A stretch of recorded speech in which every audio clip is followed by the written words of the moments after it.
Hello friends, this is Pinky. Welcome to logical thinking. I hope आप सब अच्छे होंगे, मस्त होंगे, तंदुरुस्त होंगे। आज का जो हमारा प्रैक्टिस सेट नंबर है वो होने वाला है 9।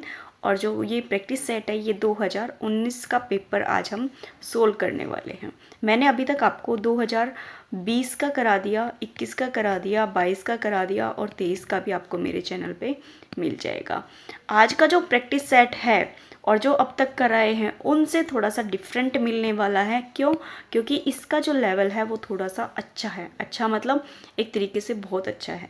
तो इसके हम 60 क्वेश्चन आज से शायद नहीं कर पाएंगे, लेकिन जितने भी करेंगे आप देखोगे हर क्वेश्चन में कुछ ना कुछ नया है और हर क्वेश्चन अपने आप में बहुत ज़्यादा इम्पोर्टेंस रखता है। वो हमारे टॉपिक को एक सेकंड में बता देता है कि कितना अच्छा है और कितना नहीं है।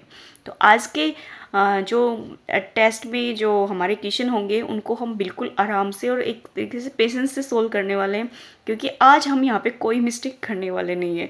क्योंकि एक बच्चे ने मुझे कमेंट किया था, मैंने पढ़ लिया उस कमेंट को। तो उन्होंने बोला है कि मैम आप बहुत अच्छा कराते हैं और आपके पास जो मटेरियल है वो भी बहुत ज़्यादा है, बट आप थोड़ा सा मिस्टेक कर देते हैं। तो अपने चैनल को अगर ग्रो करना चाहते हैं तो मिस्टेक कम कीजिए। देखो, आपकी बात बिल्कुल ठीक है, मैं ये नहीं कहती कि आपकी बात गलत है, आप बिल्कुल ठीक है। बट क्या होता है कि काफ़ी चीज़ों में जो माइंड है वो इन्वॉल्व होता है ना। वीडियो बनाते टाइम भी बच्चा भी है, घर भी है, तो बहुत कुछ देखना पड़ता है। तो इस वजह से थोड़ी सी मिस्टेक वो हो जाती है, माइंड इधर उधर जाता है। टाइम भी हमें देखना होता है कि कितने टाइम में कंप्लीट हमें कराना है। और दूसरा ये हो जाता है कि जैसे हम मल्टीप्लाई को थोड़ा सा कम रेफ़र करते हैं, डायरेक्ट क्वेश्चन सोल्व करने की कोशिश करते हैं। तो जब मैं आपको मल्टीप्लाई कराती हूँ तब मेरी थोड़ी मिस्टेक हो जाती है, मुझे नहीं पता कैसे होती है। लेकिन जब मैं खुद सोल्व करती हूँ तो मेरा कोई भी क्वेश्चन कभी भी गलत नहीं आता। कहने का मतलब ये है, जब मैं डायरेक्ट बिना मल्टीप्लाई अगर उस क्वेश्चन को करती हूँ अटैम्प्ट, तो उसमें दिक्कत नहीं आती। लेकिन जब मैं आपको यहाँ बेसिक मतलब जो एक एक स्टेप है उनको कराती हूँ तब मेरे से मिस्टेक हो जाता है। अगर आप भी किसी को पढ़ाएंगे, जब आप एनालाइज कर पाएंगे, पढ़ाते टाइम बहुत सारी मिस्टेक हो जाती है। स्टार्टिंग है इसलिए हमारी थोड़ी ज़्यादा हो जाती है। ओके, बट हम कोशिश करेंगे आज कोई भी जो है मिस्टेक ना करें। चलते हैं अपने क्वेश्चन की साइड। उससे पहले मैं आपको एक बात और बोलूँगी, अगर मेरे चैनल पे नए हैं तो चैनल को सब्सक्राइब कर लेना और लाइक भी ज़रूर कर देना और कमेंट ज़रूर करना कि आपको जो क्वेश्चन है उनका सॉल्यूशन कैसा लगता है और जो सेशन है वो कैसे आपको लगते हैं, अच्छे लगते हैं, नहीं लगते हैं। ठीक है। दूसरा, अगर कोई भी टॉपिक में आपको प्रॉब्लम हो तो आपको मैंने 2 प्लेलिस्ट बता रखी है, एक तो मैथ नाम की और एक एस्टेट 2024 के नाम पे। दोनों प्लेलिस्ट को आप चेक कर सकते हो। साथ में अगर कोई यहाँ पे स्क्रीनिंग की भी तैयारी कर रहा है, किसकी स्क्रीनिंग की, अगर किसी का एस्टेट क्लियर है, स्क्रीनिंग की कर रहा है, तो वो टीजीटी और पीजीटी करके मैथ नाम की एक प्लेलिस्ट है, उसको देख सकता है। वहाँ पर मैंने बिल्कुल बेसिक से करा रखा है। ओके, तो अब हम चलते हैं अपने क्वेश्चन की साइड। अपना मूव जो है वो कर लेना चाहिए, क्योंकि टाइम की हमारे पास थोड़ी सी किल्लत होती है। अब देखो फर्स्ट क्वेश्चन हमें क्या दे रखा है। द्विघातीय बहुपद दे रखा है, एक्स स्क्वायर प्लस में 99x प्लस में 127 के शून्यांक पूछा है। शून्यांक मतलब इसके आपको यहाँ पे फैक्टर करने होंगे। फैक्टर करने नहीं है, फैक्टर का आंसर देना है कि वो जो धनात्मक होंगे वो ऋणात्मक होंगे या बराबर होंगे या धनात्मक और ऋणात्मक दोनों होंगे। तो फर्स्ट ऑफ ऑल आप देख रहे हैं जो पूरी हमारी क्वाड्रिक इक्वेशन है वो किस में है, पॉजिटिव में है। तो पॉजिटिव में है तो इसके जब हम फैक्टर करेंगे कि भाई मल्टीप्लाई करें तो 127 आए और प्लस करें तो 99 आए, है ना। जब आप इसके करोगे तो आप कुछ भी मान लो, जैसे मान लो आपके पास x प्लस में 5 आ जाएगा और x माइनस प्लस का 7 आ जाएगा, क्योंकि प्लस है तो प्लस प्लस ही आएगा, माइनस आएगा नहीं। लेकिन जब आप यहाँ पे x की वैल्यू निकालोगे तो दोनों किस में आएंगे, माइनस में आएंगे। तो यहाँ पे जो आंसर है वो हो जाएगा, दोनों क्या हो जाएंगे, ऋणात्मक हो जाएंगे। ओके, नेक्स्ट देखो। यदि एक श्रेणी का बहुलक उसके माध्य से 12 अधिक है तो बहुलक और माध्यिका से कितना अधिक है। देखो क्या दे रखा है, जो हमारा बहुलक होता है वो इक्वल होता है 3 माध्यिका के और 2 माध्य से। अब हमें जो चाहिए वो क्या है, हमें बहुलक और माध्य चाहिए, क्योंकि इन दोनों का डिफरेंस कितना है, 12 है।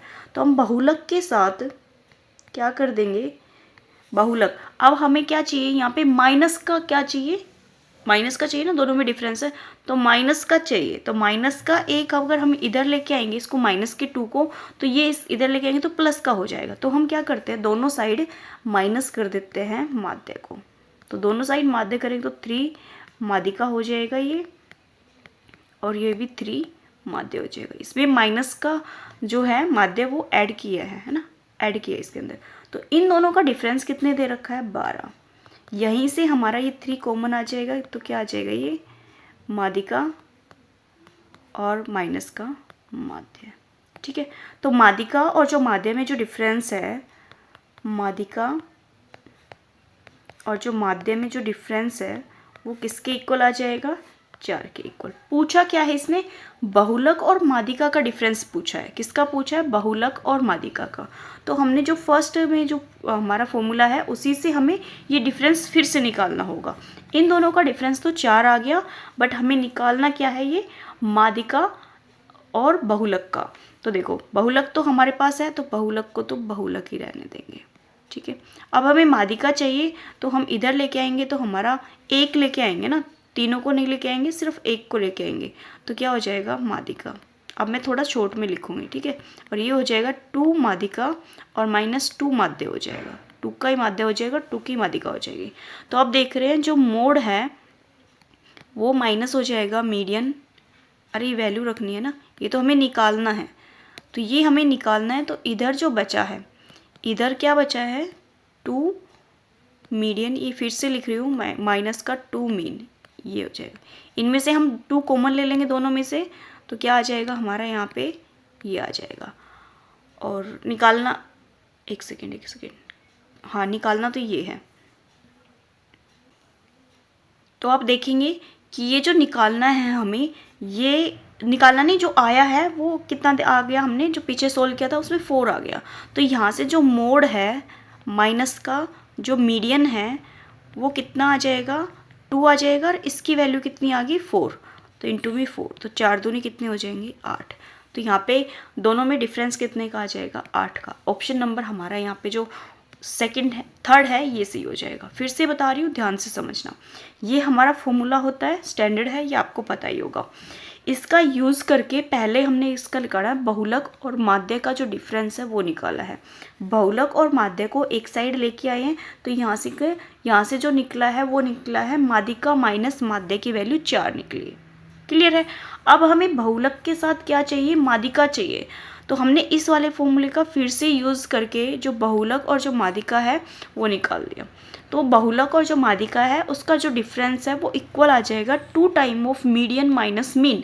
तो यहाँ पे जो मीडियन माइनस जो मीन है उसकी वैल्यू 4 है, तो 2 टाइम्स है, तो 4 यहाँ पे मल्टीप्लाई में आ जाएगा, तो कितना आ जाएगा, 8। ऑप्शन नंबर हमारा यहाँ पे जो सी है ये सी हो जाएगा। मैं आपको स्टार्टिंग में कह चुकी हूँ, आज के जो क्वेश्चन है वो थोड़े से हाई लेवल है, एक तरीके से अच्छे हैं।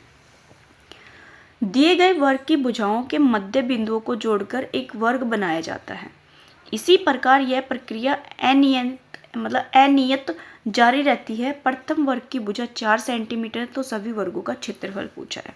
देखो ये हमारा एक स्क्वायर है, बड़ा बना लेते हैं थोड़ा सा, ठीक है। इसको A, B, C और D नाम दे दिया। इसी के अंदर एक और मध्य बिंदुओं को मिला के एक और वर्ग बनाया गया है, ठीक है। एक बन गया, फिर इसके मध्य बिंदुओं को मिलाकर और बनाया गया, तो ऐसे करके बहुत सारे वर्ग बनाए गए हैं। तो इसने पूछा है तो इन सभी वर्गों के क्षेत्रफल का योग किसके बराबर होगा, ठीक है। तो आप देख पा रहे हैं जो एक वर्ग है, जो फर्स्ट वाला जो वर्ग है उसकी भुजा कितनी है, यहाँ पे 4 सेंटीमीटर है। तो इसका मतलब ये जो पूरी है AB या BC या CD या DA सब कितनी होगी, 4 सेंटीमीटर होगी। क्लियर है। तो यहाँ से 4 सेंटीमीटर होगी। अब देखो ये इनका मिड पॉइंट है, ये मिड पॉइंट है ना सारे, तो इन मिड पॉइंट को अगर नाम दे तो E, F, G और H हो जाएगा। तो इसका मतलब जो E है, जो F है, जो G है, वो सब क्या है, इनके मिड पॉइंट है।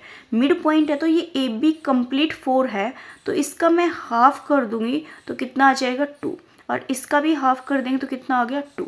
दूसरा हमारा जो एंगल है वो कितने का बनता है, 90 डिग्री का। ये हमारा रेक्टेंगल है तो 90 डिग्री का बनेगा। अब देखो ये 90 का है, तो हमें तो यही तो साइड निकालनी है कि भाई ये कितनी आएगी। तो देखो 2 का स्क्वायर करेंगे तो कितना आ जाएगा 4। तो जो ई एफ है वो कितनी आ जाएगी हमारी, ई एफ का स्क्वायर है ना, स्क्वायर निकलेगा तो वो अपने आप में एरिया निकल जाएगा। तो 2 का स्क्वायर कितना हो जाएगा 4, और ये 2 का स्क्वायर कितना हो जाएगा 4। तो कितना आ गया यहाँ पे 16। जो ई एफ है वो हमारी कितनी आ गई 16। तो यहाँ पे जो योग है ना, योग है वो हमारा यहाँ पे जो आंसर है वो कितना आ जाएगा 16। ऑप्शन नंबर जो बी है ये सही हो जाएगा। ऐसे कर करके 16 करके बहुत सारे चलेंगे, कहाँ तक चलेंगे ये हमें नहीं पता होता, लेकिन इसका जो आंसर है वो 16 आ जाएगा। ठीक है, क्योंकि लास्ट में जो इसमें लाइन दे रखी है तो सभी वर्गों का के क्षेत्रफल का योग बताइए। अब जो वर्ग जो बनेंगे इसमें हम एनालाइज नहीं कर सकते। तो जब मैंने इस क्वेश्चन को अच्छे से अटैम्प्ट करके सोल्व किया था तो जो बाहर वाला जो वर्ग बना है उसको छोड़ के जो अंदर वाला वर्ग बनता है उसका एक एरिया निकाल रखा है। तो यहाँ पे ऑप्शन नंबर जो बी है ना ये सही हो जाएगा। ओके, बट इस क्वेश्चन में थोड़ा सा तो मेरे को लगता है कि मतलब एन की जो संख्या है वो देनी चाहिए कि इसके अंदर कितने तक वृत्त बनाने हैं, जो वर्ग है वो बनाने, वृत्त नहीं वर्ग बनाने। ठीक है, नेक्स्ट क्वेश्चन देखो आप। संख्याएं 3, 5, 7, 8, 9 ये ऐसे दे रखी है। एक यादृश चुनी जाती है तो संख्याओं का औसत चुनी गई संख्याओं के होने की प्रायिकता। चुनी गई मतलब कि जो संख्याएं हैं पहले इनका आपको एवरेज निकालना होगा। तो एवरेज निकालना होगा तो इनका सम करना होगा। तो संख्याएं गिने 1, 2, 3, 4, 5, 6, 7, 8, 9, 10। तो संख्याएं हमारी कितनी है यहाँ पे 10। अब इनका सम करेंगे 9, 9, 2, 18, 9, 3, 9, चौक 36। 36 और 3 कितने हो जाएंगे हमारे यहाँ पे 39। ठीक है, 5 और 5 10, 7, 14, 21।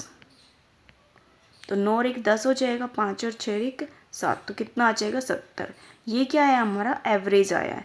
तो एवरेज कितना आ गया हमारे यहाँ पे 7। ठीक है, अब एवरेज जो आया है उसमें से क्या पूछा है, चुनी गई संख्याओं की प्रायिकता। जो टोटल नंबर है वो हमारे पास कितने हैं यहाँ पे 10 है। तो पॉसिबल क्या होगा भाई, एवरेज है उसके अलावा तो जो हमारे पास बचेगा वही तो आंसर होगा। तो इसके अलावा जो बचा है वो हमारी क्या हो जाएगी प्रोबेबिलिटी। 10 में से 7 को माइनस कर देंगे तो कितना आ जाएगा यहाँ पे डी। ऑप्शन नंबर डी आ जाएगा जो 3/10 होगा। ओके, नेक्स्ट देखो। एक पिता अपने पुत्र की आयु का योग 45 वर्ष है। 5 वर्ष पूर्व उसकी आयु का गुणनफल 124 था, तो पिता की वर्तमान आयु बराबर होगी। देखो, एक हमारा फादर है और एक हमारा क्या है सन है। दोनों का योग कितना है 45 है। 5 साल पहले पूर्व, तो इसका मतलब 5 साल दोनों बड़े होंगे ना। तो 5 साल दोनों में से माइनस करेंगे तो 10 साल हमारा यहाँ पे कितना हो जाएगा माइनस हो जाएगा। या आप माइनस भी नहीं करोगे तो आप ऐसे ही करने की कोशिश करो। तो यहाँ पे जो फादर और इनटू सन है उनका कितना दे रखा 124। ठीक है, अब हम इस क्वेश्चन को ऑप्शन से सोल्व करने की कोशिश करेंगे। देखो, अगर 9 साल तो पिता की वर्तमान आयु, अगर पिता 9 साल का है तो आप सोच सकते हैं कि सन कभी पिता से ज़्यादा आ सकता है, नहीं आ सकता ना। तो इसका मतलब क्या है, ये गलत है। अब जो पिता अगर 45 का है तो सन क्या पैदा हुआ है, नहीं, ऐसा भी नहीं होगा, क्योंकि पैदा होगा तो 5 साल के बाद भी इतना ज़्यादा नहीं आएगा। तो ये भी कैंसिल हो। अब देखो यहाँ पे 54, ये तो योग ही 45 बता रहा है और पिता की आयु 54 कभी आ ही नहीं सकती। तो यहाँ पे केवल एक ऑप्शन बचता है 36। अब इसको हम ऐसे ही रैंडमली नहीं कर लेंगे, सोल्व करके देखेंगे। देखो क्या बोला है इसने और क्या है। अगर पिता की आयु कितनी है हमारी 36 है, ठीक है, तो फादर है, तो जो सन है वो हमारे कितने हो जाएंगे यहाँ से 4 और 5 9। 9 साल का क्या हो गया सन। दोनों का सम कर रहे हैं तो हमारा 45 आ रहा है। क्लियर है। 5 साल पहले का है, तो 5 साल पहले का है तो फादर में से अगर 5 साल माइनस करेंगे तो कितना आ जाएगा हमारे यहाँ से 31। और जो सन है उसमें से 5 साल माइनस करेंगे तो कितना आ जाएगा 4। अब इन दोनों की मल्टीप्लाई 124 आनी चाहिए। तो 4 4 12 आगे ना 124। तो यहाँ पे जो ऑप्शन है वो हमारा कौन सा सही होगा, जो सी है ये सही हो जाएगा। आई होप आपको ये जो क्वेश्चन है ये ऑप्शन से समझ आया होगा। नेक्स्ट देख लेते हैं हम यहाँ पे। यदि अल्फा बीटा गामा त्रिघातीय बहुपद दे रखा है कि शून्याङ्क है, तो अल्फा बीटा गामा मल्टीप्लाई में किसके बराबर होंगे। तो सबसे पहले हम ये देख लेते हैं कि जो d है वो 0 आता है नहीं है। तो हम x की वैल्यू अगर 0 लेते हैं तो आप देख रहे हैं जो d की वैल्यू कितनी आ रही है, 0 है। ठीक है, तो हमें यहाँ पे दोनों चीज़ें बता देती हूँ क्या क्या निकलता है। डायरेक्ट हम यही निकाल ले क्या, यही निकालते जो इसने पूछा है, अल्फ़ा बीटा प्लस में बीटा गामा प्लस में गामा अल्फ़ा, ये इक्वल हो जाएगा माइनस का c अपॉन में a। माइनस नहीं आएगा क्योंकि c हमेशा प्लस में आता है, तो c अपॉन में क्या आ जाएगा, a। ऑप्शन नंबर हमारा यहाँ पे जो c है ये सही हो जाएगा। अब देखो यहाँ पे अल्फ़ा प्लस में बीटा और प्लस में जो गामा है इसकी वैल्यू क्या होगी, ये होगा माइनस b अपॉन में a। ये जो एक्स स्क्वायर है ना ये यहाँ पे आएगा, और एक और बचती है इसमें अल्फ़ा बीटा और गामा, उसकी वैल्यू क्या हो जाएगी, डी अपॉन में ए। तो आप देख पा रहे हैं कि यहाँ पे जो आंसर है वो हमें कौन सा निकालना था, ये निकालना था, जो कि आपको बता दिया। बट मैंने इसमें तीनों बता दिए। कभी ये अल्फ़ा प्लस बीटा में पूछ लेता है तो वो हमारा एक्स स्क्वायर का जो कोफिशिएंट होता है उसके अपॉन में क्या आ जाता है, ए आ जाता है, बट ये माइनस का होता है। ठीक है, नेक्स्ट देखते हैं। एक व्यक्ति एक निश्चित मासिक वेतन से शुरू करता है और प्रतिवर्ष एक निश्चित वृद्धि प्राप्त करता है। यदि 4 वर्ष की सेवा के पश्चात उसका वेतन 1500 था और 10 वर्ष पहले उसकी सेवा का जो वेतन था वो 1800 था, तो शुरुआती वेतन पूछा है। अब देखो 1500 और 1800 था, तो इसका मतलब ये 4 साल का, ये कितने का है, 10 का। 4 और 10 में कितने का डिफरेंस है, 6 का डिफरेंस है। अब वेतन में कितने का डिफरेंस है, यहाँ पे 300 का है ना। 6 से काटेंगे तो कितना आ जाएगा, 6 पंजे 30 और 50। इसका मतलब जो उसने स्टार्टिंग है वो कितने से की थी, 50 से नहीं, 4 साल तक का देखना है कि 4 साल तक का कितना है। अब 4 साल का कितना है, ये हो जाएगा हमारा 4 पंजे 20, 200 है ना। 4 साल तक उसको कितने मिले, 200 मिले। 200 नहीं मिले, 200 क्या आ गया, उसका जो वेतन इंक्रीज हुआ है वो हो गया 4 साल के बाद जो इंक्रीज होगा। अब उसका जो वेतन था 4 साल में वो कितना था, 1500। 4 साल का जो वेतन था वो 1500 था, और इसका मतलब जो पहले इंक्रीज हुआ है वो कितना हो गया हमारा यहाँ पे 200। तो 200 को 1500 में से माइनस कर देंगे तो कितना आ जाएगा, 1300। तो उसका जो स्टार्टिंग वेतन था वो कितना था, 1300। ठीक है, स्टार्टिंग वेतन है, ये हमारा इंक्रीज का निकाल दिया। ठीक है, जो हमारा डिफरेंस है वो निकाल दिया कि कितना इंक्रीज हो रहा है 1 साल में। तो 4 साल में कितना हो गया, 200। अगर 4 साल में 200 इंक्रीज हुआ तो 15 में से 200 माइनस कर देंगे तो वो 1 साल का आ जाए ना, स्टार्टिंग का आ जाएगा कि कब से उसने स्टार्ट किया था। अब नेक्स्ट क्वेश्चन देखो, एक समांतर श्रेणी के 7वें पद और 21वें पद 6 और -22 है, तो श्रेणी का 26वां पद पूछा है। 7वां पद मतलब A7 का मतलब A प्लस में 6D की वैल्यू दे रखी है आपसे 6, और A21 का मतलब है A प्लस में 20D की वैल्यू दे रखी है आपसे माइनस का 20D। ठीक है, अब इन दोनों के हम साइन चेंज कर देंगे, तो ये माइनस प्लस कैंसिल आउट हो जाएगा। माइनस का 20 प्लस का 6 तो कितना हो जाएगा, माइनस का 14D। ये प्लस का हो गया, ये भी किसका है, प्लस का, तो 28 हो जाएगा। तो डी की वैल्यू कितनी आ जाएगी, 14 दूनी 28 -2। तो डी हमारा -2 है, तो ए की निकाल लेंगे, ए की हम इससे निकाल लेंगे। तो यहाँ पे ए आ जाएगा, ये 6 है, ये माइनस का 2 मल्टीप्लाई होगा तो 12, इधर आएगा तो प्लस का 12। ठीक है, तो कितना हो जाएगा ये हमारा 6 दूनी 12। ठीक है, तो ए की वैल्यू आ जाएगी यहाँ से हमारी 18। अब निकालना क्या है, A26 निकालना है। तो A26 का मतलब A प्लस में 25D निकालना है। तो वैल्यू रख दो, A कितना आया हमारा 18 प्लस में 25 और माइनस का 2, तो यहाँ पे 18 प्लस में माइनस का 50। तो देखो माइनस आएगा फर्स्ट ऑफ ऑल, तो माइनस सभी में दिख रहा है आपको, तो यहाँ पे 2 आ जाएगा, 20 और 3 कितना आ जाएगा, 32। ऑप्शन नंबर हमारा यहाँ पे ए सही हो जाएगा। ओके, नेक्स्ट देखो, आज मैं थोड़ा स्लो करा रही क्योंकि क्वेश्चन बहुत अच्छे हैं और जल्दी जल्दी में मिस्टेक कर देते हैं, तो वो मिस्टेक को भी हमें कम करना है। देखो, यदि आंकड़े दे रखे हैं, ये दे रखे हैं, इनकी माध्यिका दे रखी है आपसे 27.5 है, तो x का मान पूछा है। इसका मतलब जो आपको आंकड़े दे रखी है असेंडिंग ऑर्डर में है। असेंडिंग ऑर्डर में है तो आंकड़े गिन लेते हैं कितने हैं, 1 2 3 4 5 6 7 8 8 है, तो इसका मतलब 3 हम इधर से छोड़ देंगे और 3 इधर से छोड़ देंगे। इन दोनों का जो सम है x प्लस में 2 और x प्लस में 3 अपॉन में कितना आ जाएगा 2 इक्वल कितना दे रखा है 27.5 के।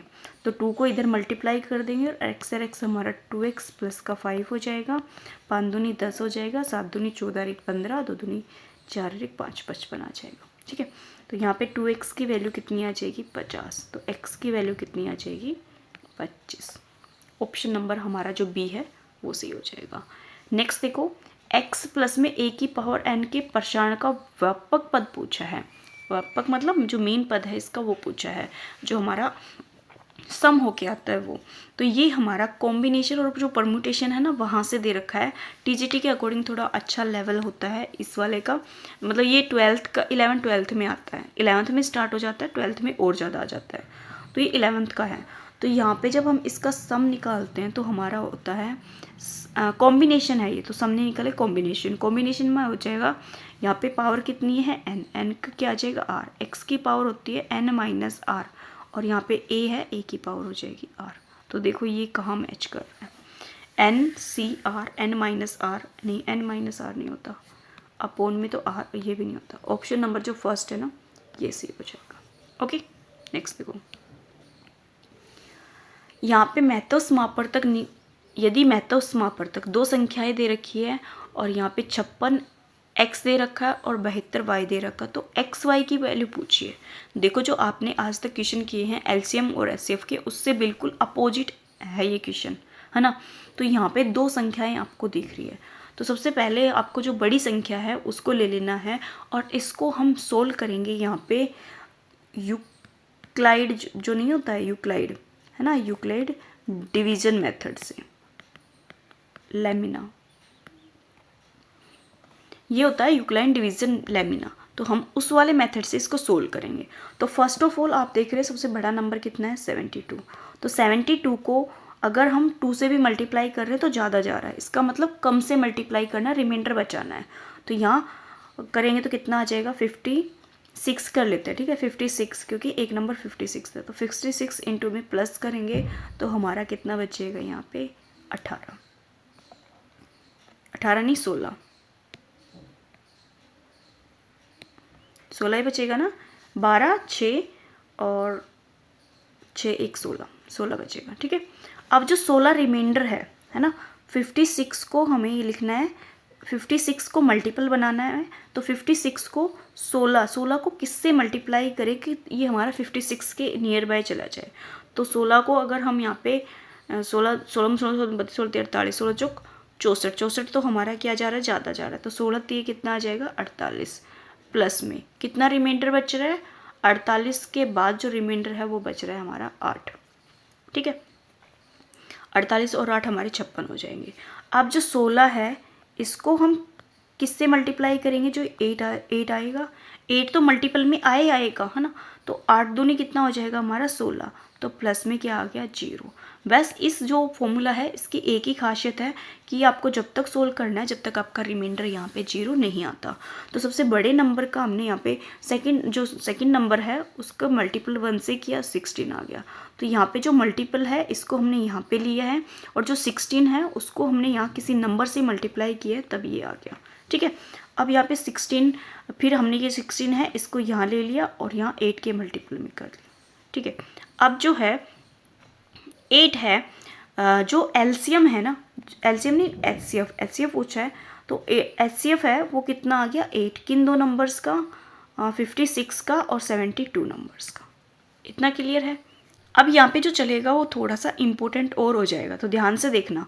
जो 8 है ना 8, इस 8 को है और ये भी क्या है 8 को हमें इक्वल लिखना है, तो यहाँ से ये 8 है यहाँ लिखेंगे तो कुछ मिलेगा नहीं, तो हमने यहाँ पे सेकंड वाली लाइन को उठा लिया। तो 8 को हम किसके इक्वल लिख सकते हैं, यहाँ पे ये आ जाएगा हमारा 56 माइनस का 16 इंटू में 3। क्लियर है, इतना हो गया। अब हमारा जो 56 है इसको एज इट इज़ रखना है माइनस। अब 16 को हमें यहाँ पे लिखना है, 16 को हम यहाँ पे लिखेंगे तो हमारा देखो ये 16 यहाँ पे है ना, तो इसको माइनस करेंगे तो कितना आ जाएगा, ये हमारा यहाँ पे 72 माइनस का 56 और इनटू में क्या आ जाएगा हमारा यहाँ से 3, ये जो 3 है ये यूज़ किया है हमने। फिर से बता रही हूँ मैं, हमने यहाँ पे जो 8 है, जो हमारा HCF आया है 8, उसको हमें क्या लिख सकते हैं, तो 8 को यहाँ पे हम ये लिख सकते हैं, इसको इधर ला के माइनस किया है, ठीक है। अब ये 16 इंटू 3 हो गया है ना, 16 इंटू 3 में 16 है, तो 16 को भी हम क्या लिख सकते हैं, 72 माइनस का 56, और ये जो 3 है ये मल्टीप्लाई में आ जाएगा। ये हम क्यों कर रहे हैं, ये हम कर रहे हैं x और y की वैल्यू निकालने के लिए, क्योंकि यहाँ आप दे रहे हैं 56 को हम किससे मल्टीप्लाई करेंगे, तो x की वैल्यू आएगी और y की वैल्यू आएगी, दोनों की, मतलब 56 और जो 72 है उनके साथ x y है। तो आप और किसी मेथड से करेंगे तो ये सोल्व नहीं होगा, तो आपको यहाँ यूक्लिडियन डिवीजन लेमिना है, इसी से सोल्व करना होगा, समझोगे तो हो जाएगा। तो देखो यहाँ पे देखो कितना आ गया, 56 ही आएगा, माइनस का 72 को हम 3 से मल्टीप्लाई करेंगे और ये माइनस का रहेगा, ये हो गया। अब इसको माइनस माइनस क्या हो जाएगा, प्लस, तो 56 इंटू में कितना हो गया 3। अब देखो ये भी 56 ये भी 56, तो दोनों प्लस में है, तो 56 इंटू में क्या आ जाएगा 4, माइनस का 72 इंटू में कितना आ गया 3। आप यहाँ पे देख रहे हैं ये 56 हमें चाहिए और 72 चाहिए, ठीक है। इसके अलावा जो बचा है वो हमारा एक्स वाई होगा, तो ये जो 4 है ये x हो जाएगा, ये माइनस इंक्लूड हो जाएगा, साथ में जो y है वो कितना आ जाएगा माइनस का 3, x की वैल्यू आ जाएगी 4। तो आप देखो x की वैल्यू 4 और y की वैल्यू -3, ये तो माइनस माइनस के हैं दोनों, तो ये तो नहीं होगा, -3। तो ऑप्शन नंबर जो हमारा सी है ना, ये सी हो जाएगा। थोड़ा सा जो क्वेश्चन है वो डिफरेंट है, जैसे आप करते आए हो, जो यूक्लिडियन जो डिवीज़न लेमिना है, अगर आपको ये फॉर्मूला पता है, ये जो मेथड है ये पता है कैसे होता है, तो आप इसको अटैम्प्ट कर पाओगे, वरना तो प्रॉब्लम आएगी, ठीक है। अगर फिर भी अगर आपको ये लगता है कि कोई बात नहीं, मतलब मुझे ये लगता है कि बहुत दिन हो जाते हैं बच्चों को पढ़े हुए, तो इसको भूल जाते हैं, अगर मैंने जैसे बताया वैसे अटैम्प्ट करोगे तो ये आपसे अटैम्प्ट हो जाएगा। ओके, नेक्स्ट देख लो। नेक्स्ट हमें क्या दे रखी है, एक चतुर्भुज दे रखी है ना, तो ए बी सी दे रखे, जिसमें ए बी सी डी में ए और सी की वैल्यू दे रखी है 2 टाइम्स बी और डी। यदि ए 140 है डी 60 है, तो बी की वैल्यू पूछिए, जो बी एंगल है वो कितना आएगा। तो फर्स्ट ऑफ ऑल आपको जो क्वाड्रिलेटर होता है उसमें एक चीज़ क्लियर होगी कि एंगल ए प्लस में एंगल बी प्लस में एंगल सी प्लस में एंगल डी किसके इक्वल होता है, 360 के। क्लियर है, ओके। तो यहाँ पे देखो हमें ये वाली चीज़ बनानी है, पहले हम यहाँ पे एंगल ए के साथ एंगल सी ले आते हैं और एंगल प्लस का आएगा, प्लस एंगल बी और प्लस में एंगल डी को साथ करते हैं और यह आ जाएगा 360। तो यहाँ आप देख रहे हैं ए सी को हम क्या लिख सकते हैं, 2 टाइम ऑफ एंगल बी और एंगल डी, प्लस का एंगल बी प्लस में angle D equal to 360। Clear है। अब देखो ये 2 टाइम्स है, ये सारे कितना हो जाएगा, 2 टाइम्स है, तो ये 2 हो गया और एक ये हो जाएगा, ये 3 टाइम ऑफ डी हो जाएगा और 3 टाइम ऑफ एंगल बी हो जाएगा, जो हमारा 360 के इक्वल आ जाएगा। 3 अगर कॉमन ले लेंगे तो एंगल डी प्लस में एंगल जो बी है वो आ जाएगा 120। अब देखो इसने एंगल डी की वैल्यू दे रखी है 60 डिग्री, तो 60 डिग्री दे रखी है, तो ये 60 है, उधर जाएगा तो एंगल जो बी की वैल्यू है वो आ जाएगी 120 माइनस 60, इसका मतलब 60 डिग्री। तो ऑप्शन नंबर जो हमारा फर्स्ट है ना, ये सही हो जाएगा। थोड़ा सा ध्यान रखना था इस क्वेश्चन में, वरना इजी था ये। नेक्स्ट देख लेते हैं। नेक्स्ट देखो 20 मीटर लंबी ऊर्ध्वाधर छड़ की मैदान पर छाया 10 मीटर लंबी है। ओके, एक 20 मीटर एक लंबी छड़ है, उसकी छाया जो है ज़मीन पर 10 मीटर है। इसी समय एक मीनार की छाया उसी मैदान पर 50 मीटर की लंबाई है, तो मीनार की ऊंचाई बताइए। मतलब कि दोनों की दे रखी है। मान लो ये तो हमारी क्या है, सबसे बड़ी तो क्या होती है, हमारी मीनार होती है, ठीक है, और दूसरी सबसे मतलब सबसे छोटी नहीं, जो मीनार है मीनार से छोटी हमारी छड़ हो जाएगी। इन दोनों की ये ज़मीन मान ली, इन दोनों की जो परछाई है वो यहाँ पड़ रही है एक ही टाइम पे। हाइट दोनों की डिफरेंट है बट एक ही छाया है। तो देखो 20 मीटर तो कितनी लंबी छड़ है, ठीक है, छाया कितनी है 20 मीटर लंबी छड़ की, 10 मीटर क्या है हमारी छाया है, ये यहाँ से यहाँ तक है। ओके, इसी समय एक मीनार की छाया उस मैदान पर 50 मीटर लंबी है, छाया मतलब 50 मीटर लंबी है, तो ये जो कंप्लीट लंबाई है ये कितनी है यहाँ पे 50 मीटर है। तो मीनार की ऊंचाई h पूछी है। क्लियर है। तो फर्स्ट ऑफ ऑल मैं आपको एक चीज़ और बताना चाहूँगी, ये जो ट्रायंगल है ये 2 टाइप की बन रही है। तो देखो कौन सी ट्रायंगल हो जाएगी, ए, नाम दूसरे कलर से दे देते हैं, ए, बी, सी, डी और ई। आप देख पाओगे इन दोनों ट्रायंगल को पहले हम कॉन्ग्रेंट प्रूव करेंगे। कॉन्ग्रेंट प्रूव करेंगे तो इसमें एक मेथड लग जाएगा कॉन्ग्रेंसी वाला, जिसकी वजह से हमारे एंगल निकल आएंगे। तो फर्स्ट ऑफ ऑल यहाँ पे जो ट्रायंगल बता रही हूँ वो देखो, ट्रायंगल ए, बी और सी कॉन्ग्रेंट हो जाएगी ट्रायंगल ए, डी और ई के। क्यों? क्योंकि अगर कॉन्ग्रेंसी के लिए क्या कहता है, या तो 2 एंगल्स इक्वल आ जाए या 2 साइड्स इक्वल आ जाए, तभी हमारी कॉन्ग्रेंसी लगती है ना। और एक मतलब 3 चीज़ें होनी चाहिए, या तो 2 एंगल आ जाए, एक साइड आ जाए, या एक एंगल आ जाए, 2 साइड आ जाए, या एक एंगल एक साइड और एक एंगल आ जाए, ये लगना चाहिए। तो आप यहाँ पे देख रहे हैं ये 2 ट्रायंगल है, इनके अंदर जो कॉमन है वो ए एंगल क्या है, कॉमन है। तो एक तो हमारा कॉमन हो गया, ठीक है। दूसरा जो एंगल बी है वो एंगल इक्वल होगा किसके, डी के, सेकेंड इक्वल।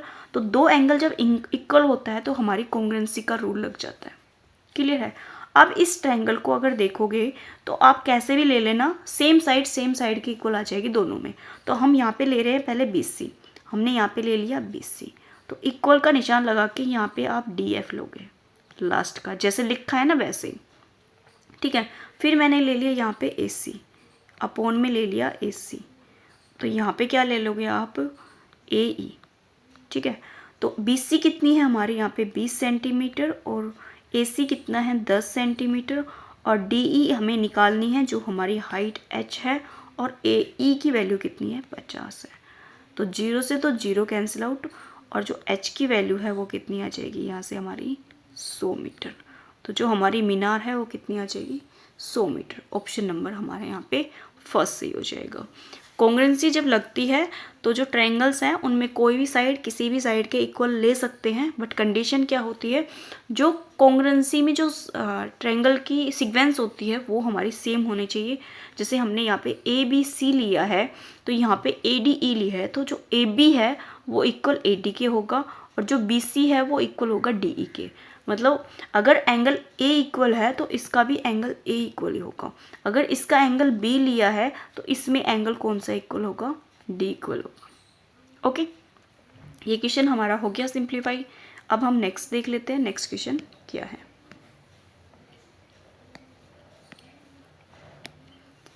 तीन से विभाजित 2 अंकीय संख्याएं कितनी है, 3 से विभाजित। तो सबसे पहला हमारा जो 3 से डिवाइड होता है वो क्या होता है 12, 15, 18, लास्ट में कितना होता है 99।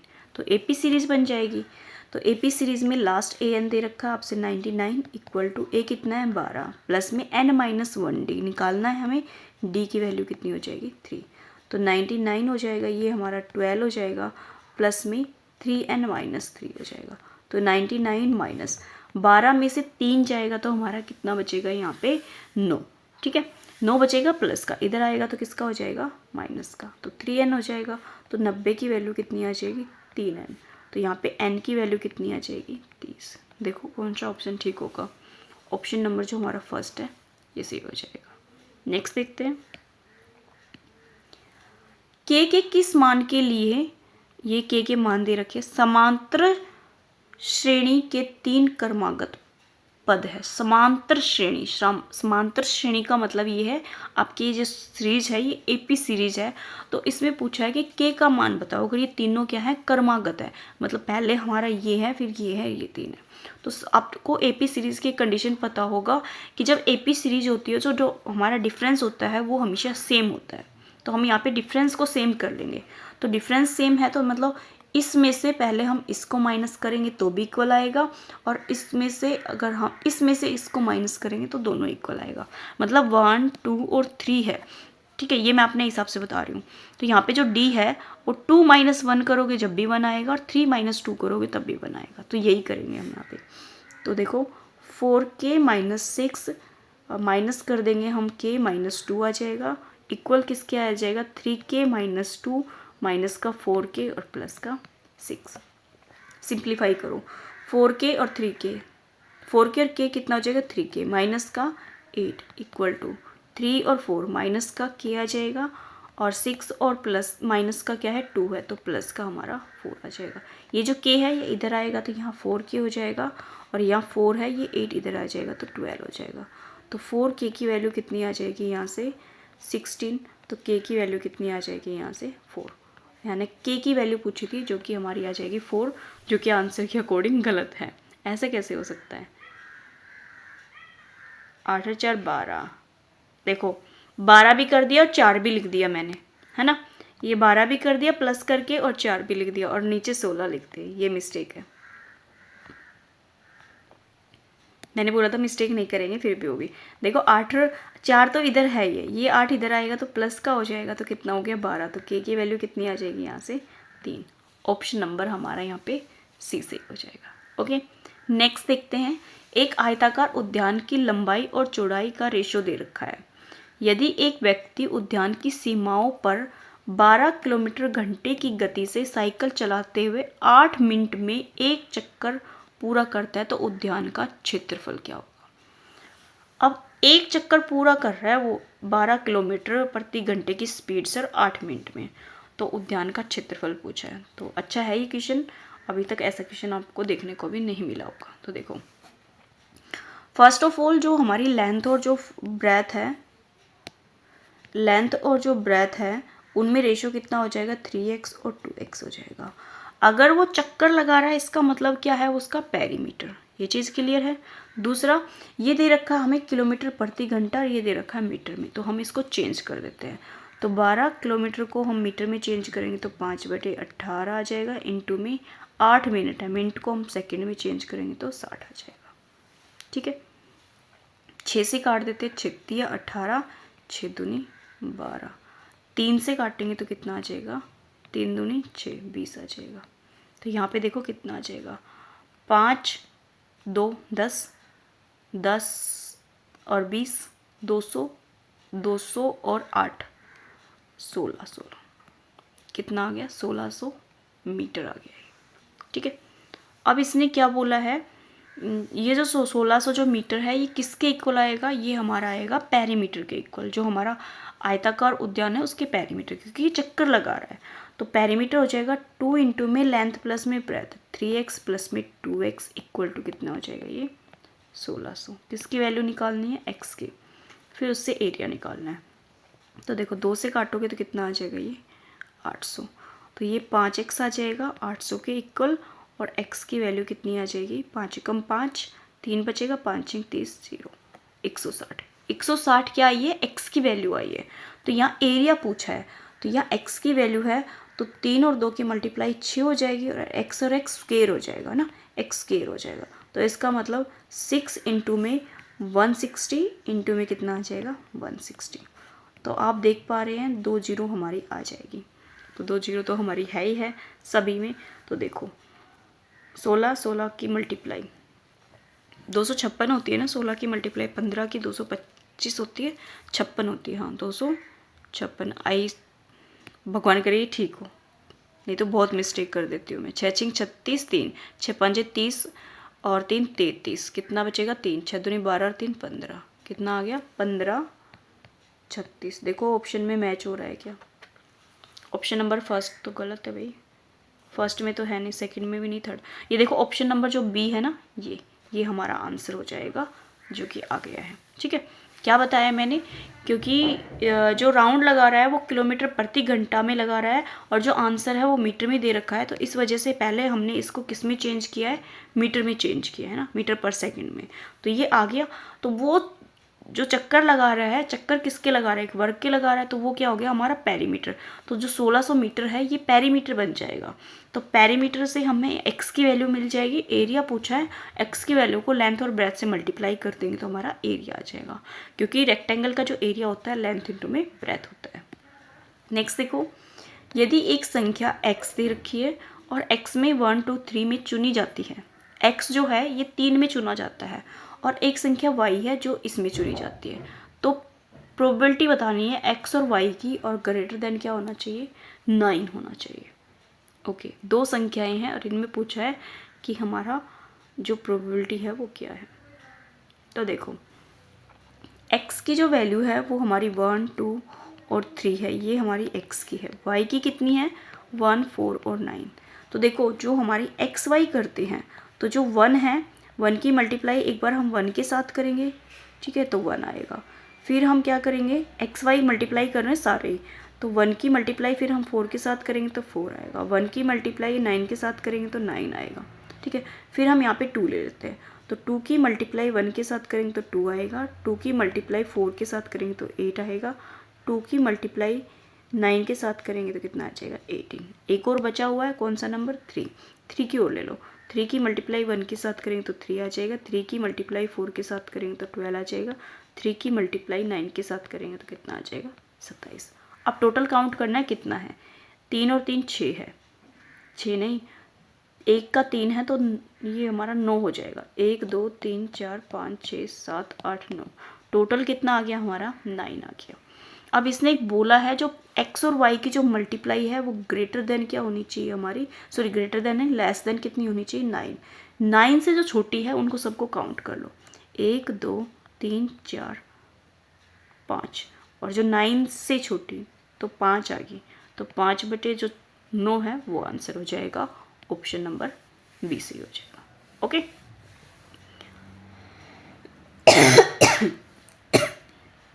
नेक्स्ट देखो, नेक्स्ट जो क्वेश्चन है ये भी अच्छा क्वेश्चन है। तो देखो यह देखा गया कि क्षैतिज रेखा पर एक मीनार की ओर x मीटर उसके आधार से चलते हुए शिखर की ओर उन्नयन कोण 30 डिग्री से वो परिवर्तित हो गए 60 डिग्री में। तो मीनार की ऊंचाई पूछी है। देखो यहाँ पे मान लो ये क्या है, हमारी एक मीनार है, तो जब ये दूर था तो इसका एंगल कितने का था 30 डिग्री का। जब ये पास हो गया तो इसका एंगल किस में आ गया 60 डिग्री में। क्लियर है। अब इसका हम नाम दे देते हैं ए बी सी और डी, इतना क्लियर है। अब जो परिवर्तित हुआ है तो इसने कितना बोला है ये x मीटर, तो यहाँ पे जो ये था ये कितना है x मीटर था। तो पूछा है मीनार की हाइट, हाइट पूछी है, ये पूछा है। तो यहाँ पे हम फॉर्मूला लगाएंगे। फॉर्मूला किसका लगाएंगे, टेंजेंट का लगा लेते हैं।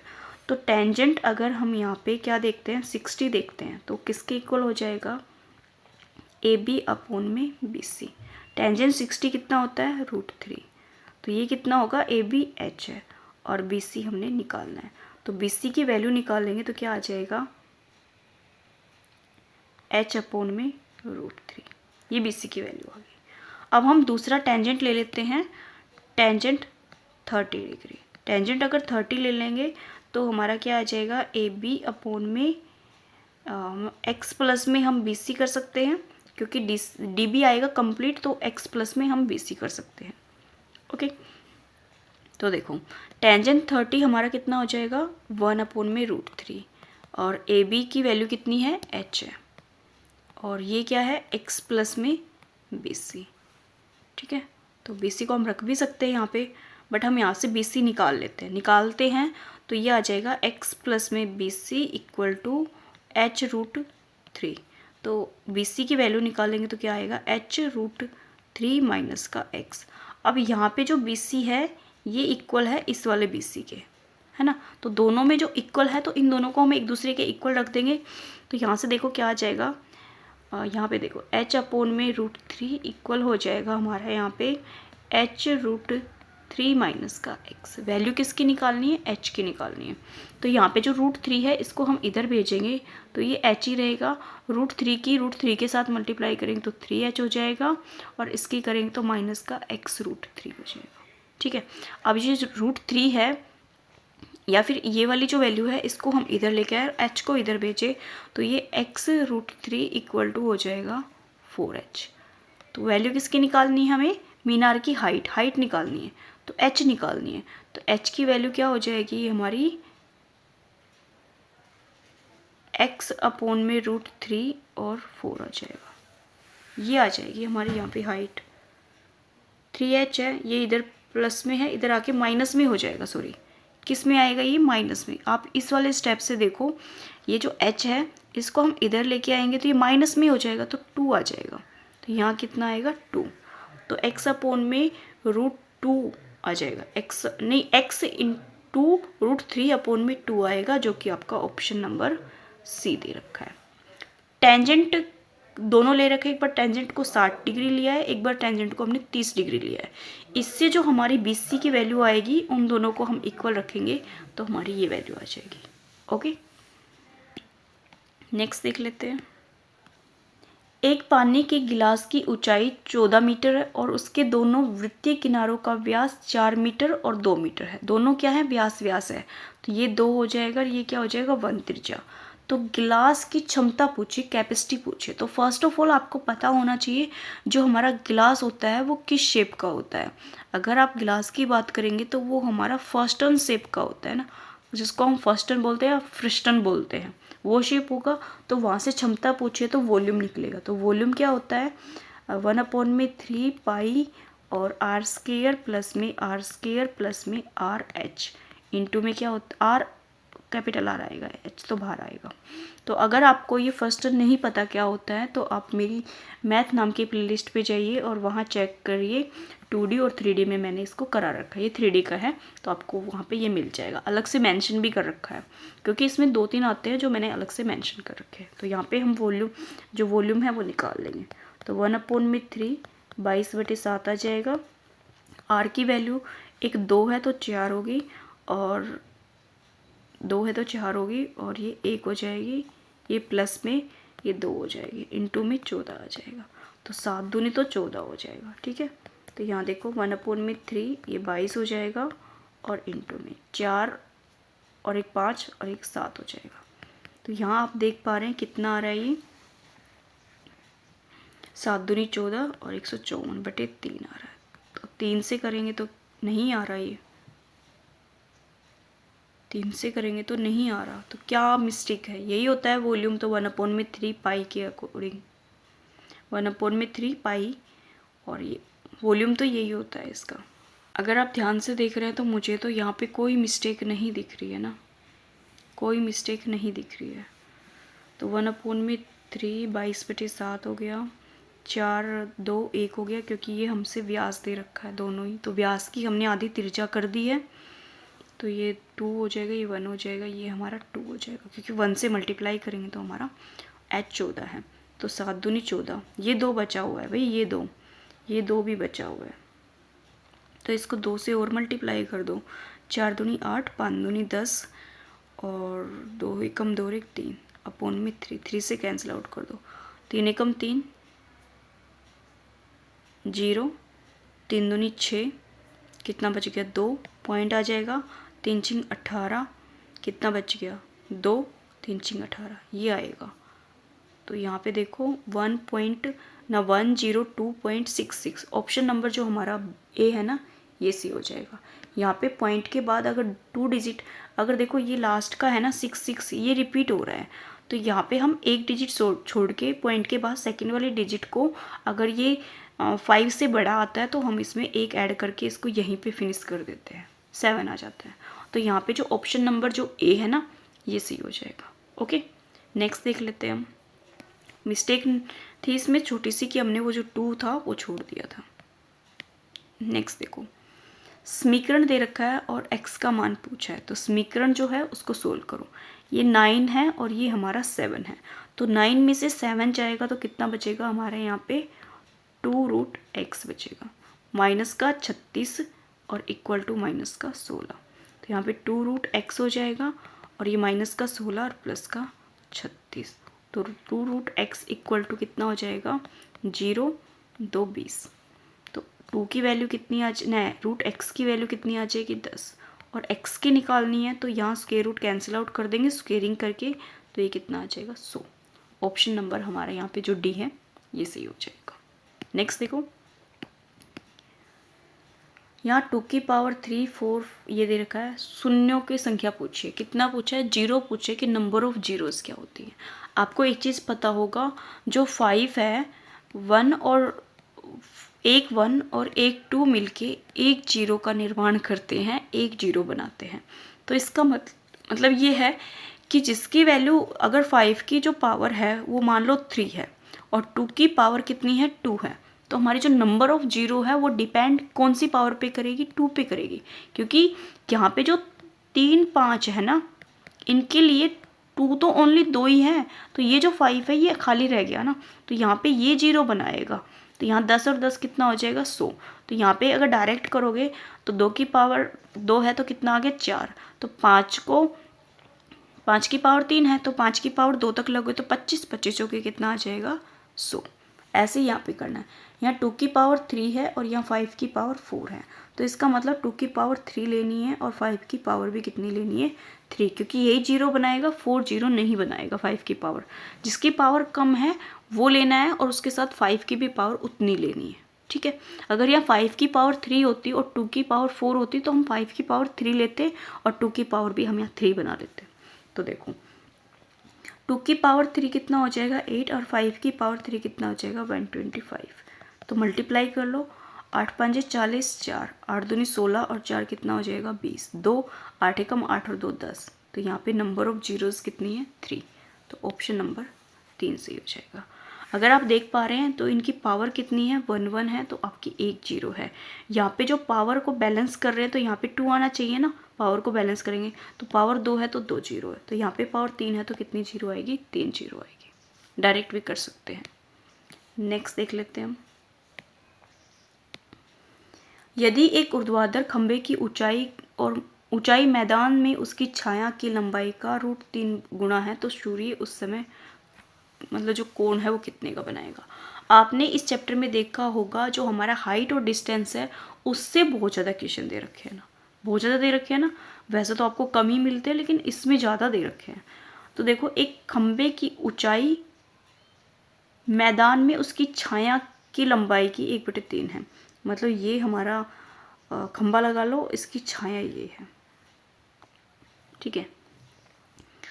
छाया की लंबाई की √3 गुना है, तो छाया की लंबाई कितनी है 1 है, तो उसकी कितनी होगी √3 होगी।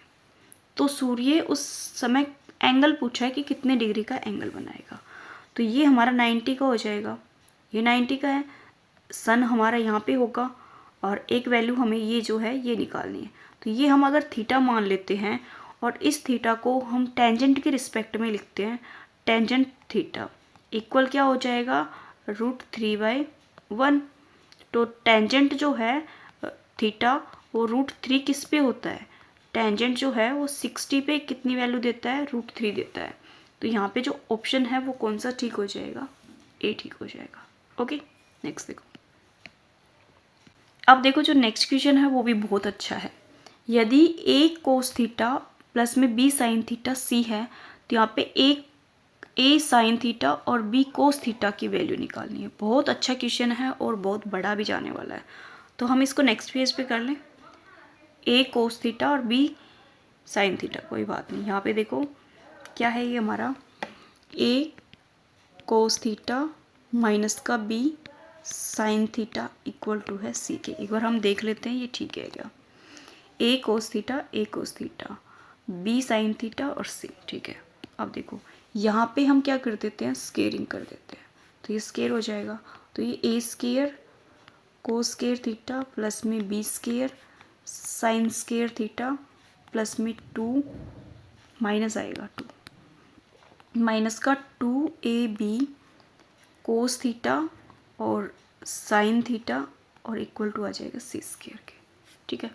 अब क्या कर रही हूँ मैं, यहाँ cos स्केयर को sin में चेंज कर दूंगी और sin जो है उसको cos में, तो यहाँ a square 1 minus sine square theta plus में b square 1 minus cos square theta minus 2ab cos theta sin theta equal to c square. Clear है, मल्टीप्लाई कर देंगे a स्केयर प्लस में माइनस में a square sine square theta plus का b square minus का b square cos square theta minus का ये as it is आ जाएगा। तो यहाँ आप देख रहे हैं a स्केयर प्लस में b स्केयर हमने यहाँ पे प्लस ले लिया, इन दोनों में से और इसमें से हमने इसको भी इंक्लूड करा, इसको और इनको, ये बीच वाला b है ना इसको छोड़ दो, ज़्यादा गुपचुप कर दिया, चलो लिख ही देती हूँ ना ताकि मिस्टेक ना हो। तो 2ab cos थीटा और sin थीटा इक्वल टू क्या है c स्केयर के, तो आप देख पा रहे हैं यहाँ पे ये दोनों तो ले लिए, इन तीनों में से एक तो ये टर्म बची है, एक ये बची है और एक इनमें से माइनस कॉमन ले लिया, तो हमारा क्या बचेगा, a square sine square theta plus में b square cos square theta minus का 2ab कोस थीटा और साइन थीटा और इक्वल टू क्या है, सी स्क्वायर। अब आप देख पा रहे हैं ये फिर से फॉर्मूला बन गया, ये जो फॉर्मूला है ये फिर से बन गया, किसका बन गया, ए साइन थीटा प्लस माइनस का बी कोस थीटा का होल स्क्वायर इक्वल टू किसके आ गया, सी स्क्वायर के। तो यहाँ ए स्क्वायर प्लस में बी स्क्वायर, ये माइनस का क्या हो जाएगा, सी स्क्वायर इक्वल टू क्या आ जाएगा, इसको इधर लेके आएंगे प्लस का, तो साइन थीटा और माइनस का बी कोस थीटा का होल स्क्वायर। अब जो ये होल स्क्वायर है इसको हमने स्क्वायर रूट बना देना है, तो इसका इधर लेके आएंगे तो ये किस में आ जाएगा, स्क्वायर रूट में। तो ए स्क्वायर प्लस में बी स्क्वायर माइनस का सी स्क्वायर इक्वल आ जाएगा ए साइन थीटा माइनस का बी कोस थीटा। देखो यही निकालना था, ए साइन थीटा प्लस था भाई, बीच में क्या था, प्लस था, तो मिस्टेक मैंने तो मिल गई है, क्या थी कि जब मैंने इनमें से माइनस कॉमन ले लिया, ये वाली जो टर्म थी इनमें से मैंने आपको बताया था कि मैंने माइनस कॉमन ले लिया तो ये प्लस बचेगा, तो ये प्लस आएगा, ये प्लस आएगा, तो ये भी प्लस आ जाएगा, तो ये आ जाएगा क्या, ए स्क्वायर बी स्क्वायर और माइनस का सी स्क्वायर, ए स्क्वायर बी स्क्वायर माइनस का सी स्क्वायर, जो कि आपको ऑप्शन नंबर बी में दे रखा है। मैं फिर बताती हूँ, आज के जो क्वेश्चन है वो बहुत अच्छे हैं, थोड़ा सा लेवल अच्छा है, जो कहते हैं ना मैथ करने में मज़े आते हैं, वो वाला लेवल है। तो यहाँ पे जो ऑप्शन है बी ये सही हो जाएगा। अब यहाँ पे देखो ए एन की वैल्यू ये दे रखे, तो तृतीय पद पूछा है, तृतीय मतलब जो एन की वैल्यू है वो 3 पूछी है, तो ए 3 हो जाएगा, -1 की पावर 3 हो जाएगा, ये 3 - 7 हो जाएगा, तो माइनस ही रहेगा ये, और ये कितना हो जाएगा, माइनस का 4, तो माइनस माइनस प्लस का 4, ऑप्शन नंबर हमारा यहाँ पे सी सही हो जाएगा। ये बड़ा क्वेश्चन था तो ये लड्डू दे रखा था, ऐसे ही मैनेज होता है टाइम इनमें सब में, कोई अच्छे बड़ा दे देता है तो कोई नॉर्मल दे देता है, तो ऐसे ही मैनेज होंगे। नेक्स्ट देखो, यदि दो घटनाएं ए और बी के लिए जो दोनों में इंटरसेक्शन है, मतलब दो घटनाएं मतलब दो सेट दे रखे हैं ओ और बी, तो उन दोनों में हमने जब यूनियन और इंटरसेक्शन लिया तो दोनों का यूनियन और जो इंटरसेक्शन है वो क्या है, इक्वल है। तो ये सिर्फ एक ही कंडीशन पे आ सकता है, क्या, जब हमारा जो सेट ए है और जो बी है वो दोनों क्या हो, इक्वल हो, वरना तो ये किसी भी हालत में दोनों सेम नहीं आ सकते। ओके, ये आप ध्यान भी रख सकते हो। और अगर आपने सेट टॉपिक पढ़ा है तो जो सेट है वो भी हमारा 11th में आता है, उससे पहले सेट भी नहीं आता। 11th में आता है सेट, हाँ 11th में आता है, तो यहाँ से आप देख सकते हैं कि 11th के भी क्वेश्चन आते हैं। बहुपद आपको ये गिवन है, का एक शून्य -1 है, तो अन्य शून्यों का गुणनफल बराबर है, जो अन्य शून्य है उनका गुणनफल पूछा है, तो एक तो क्या है, -1 है, तो यहाँ जब हम वैल्यू निकालते हैं, जो पीछे क्वेश्चन था अपने अल्फा बीटा गामा करके निकाला था, जब हमारा ये ट्राइनोमियल होता है तो देखो, तो यहाँ पे एक तो -1 हो जाएगा, प्लस में अल्फा प्लस में बीटा, ये क्या होगा, माइनस का a/1 हो जाएगा, ठीक है। जब हम इनकी मल्टीप्लाई करके लिखेंगे तो -1 और अल्फ़ा प्लस में अल्फ़ा बीटा और प्लस में माइनस का बीटा, इसकी वैल्यू क्या आ जाएगी, b/1 आ जाएगी, ठीक है। पूछा क्या है, रिलेशन पूछा है, तो यहाँ पे एक और बचता है alpha beta gamma, alpha beta और एक हमारा माइनस है तो माइनस हो गया, इसकी वैल्यू क्या होगी यहाँ पे हमारी c/1 हो जाएगी, ये c हो जाएगा। तो देखो इनका प्रोडक्ट पूछा है तो कैसे सोल्व करोगे। अगर हम फर्स्ट वाले के अकॉर्डिंग देखें तो जो अल्फ़ा प्लस में जो बीटा है वो हमारा क्या आ जाएगा, माइनस का a है, और ये जो माइनस है ये क्या हो जाएगा, प्लस का 1, एक तो ये हो गया। हमें इसको सोल्व करना है, तो आप जो c है ना इसको ना भी निकालोगे तो चलेगा। तो देखो यहाँ अगर हम देख रहे हैं तो माइनस का अल्फ़ा और प्लस का अल्फ़ा बीटा और माइनस का जो बीटा है उसकी वैल्यू b है, 1 तो 1 ही होता है, ठीक है। तो यहाँ पे जो अल्फ़ा बीटा है और इन दोनों में से माइनस कॉमन लेंगे तो अल्फ़ा प्लस में जो बीटा है उसकी वैल्यू कितनी आ जाएगी, b आ जाएगी। ओके, तो यहाँ पे ये जो अल्फ़ा बीटा है इसकी वैल्यू रख देंगे यहाँ, इसकी वैल्यू रखेंगे यहाँ, तो जो अल्फ़ा और बीटा है माइनस में इसकी वैल्यू रखेंगे तो क्या आ जाएगा, ये माइनस तो है ही है, तो ये भी माइनस का a प्लस का 1 इक्वल टू आ जाएगा b के। तो प्रोडक्ट क्या हो जाएगा अल्फ़ा बीटा का, ये हमारा b हो जाएगा, इसको इधर लेके आएंगे तो प्लस का हो जाएगा माइनस का a प्लस का 1। तो अल्फ़ा और जो बीटा है वो आ जाएगा हमारा b माइनस a प्लस में 1। प्रोडक्ट ही पूछा है ना, दोनों शून्य के होके गुणांक पूछा है, तो ये हो जाएगा। यहाँ पे देखो ऑप्शन कोई मैच कर रहा हो तो बीटा माइनस माइनस तो दोनों में नहीं है, ये ऑप्शन नंबर जो फर्स्ट है ना, ये देखो b माइनस ए, ऑप्शन नंबर जो हमारा a है ना, ये सही हो जाएगा। काफ़ी अच्छे क्वेश्चन है, आपने हमेशा क्वाड्रिक्ट में किया है तो हमारा क्यूबिक में है ना, ये भी आपको याद रखना है, जो मैंने पीछे भी बताया था, और इस क्वेश्चन से भी आप आइडिया ले सकते हो। इसमें प्रोडक्ट पूछा था तो हमने यहाँ प्रोडक्ट के लिए ही इतना सब काम किया है। ओके, फिर से बताती हूँ, ध्यान से समझना। अगर हम सिंगल सिंगल अल्फ़ा बीटा लेते हैं, एक तो जो है इसका फैक्टर कह लो या एक कह लो कि जो इसका एक जो फैक्टरी है वो कितना है, -1 है, तो एक हमारा अल्फ़ा होगा और एक बीटा होगा। दोनों का तीनों का अगर हम सम करते हैं तो वो आता है हमारा माइनस के एक्स स्क्वायर के कोफिशिएंट अपॉन में आ जाएगा एक्स क्यूब का कोफिशिएंट। क्या बताया, एक्स स्क्वायर का कोफिशिएंट अपॉन में एक्स का कोफिशिएंट। जो एक्स स्क्वायर का कोफिशिएंट है वो माइनस में फॉर्मूले में ही होता है। ये हो गया। अब इन तीनों की हम एक दूसरे के साथ मल्टीप्लाई लेते हैं, अल्फ़ा के साथ एक बार -1 लेते हैं, एक बार बीटा के साथ -1 लेते हैं, एक बार अल्फ़ा इंटू बीटा करते हैं, तो वो हमारा होता है एक्स का कोफिशिएंट अपॉन में एक्स क्यूब का कोफिशिएंट। अपॉन में तो हमेशा एक्स क्यूब का ही कोफिशिएंट आता है, तो ध्यान आपको ये रखना है कि ऊपर किसका आता है। तो इन दोनों को सोल्व करके हमने ये आंसर निकाला है। ओके, नेक्स्ट देखो।